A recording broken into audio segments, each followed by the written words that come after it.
I'm Stephen Mallory. I'm the manager of restoration here at Mount Vernon, and today we're doing some rustication on the mansion.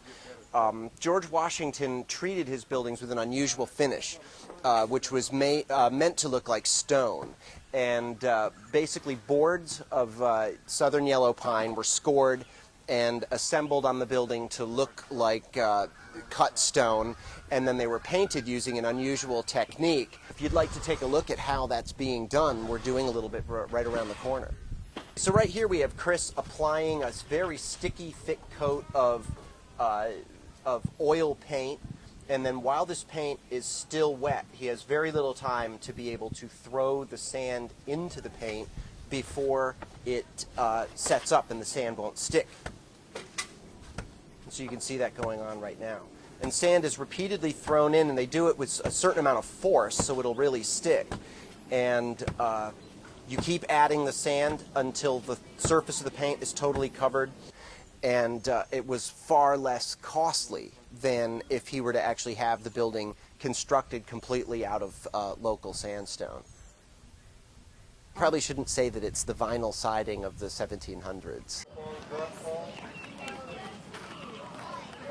As a part of our rustication, we're employing some slightly different materials and techniques, and this is based on some more recent paint analysis that we've had done, where we're really trying to get the color and texture of the mansion back as closely as we can to the way that it was in Washington's time.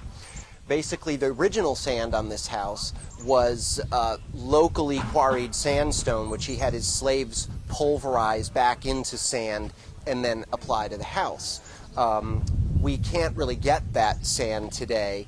The original quarry, the Aquia Quarry on Governor's Island, is now a national park, or a local park rather, and we can't get that material, but we were able to get a sand from the James River area, which is an extremely close, nearly exact match to Washington's sand.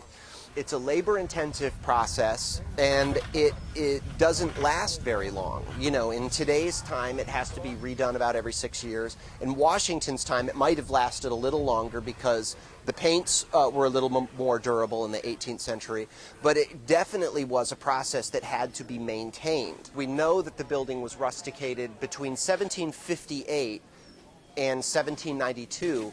It was probably rusticated about 4 times. And so we know that he clearly liked the treatment and did it over and over again.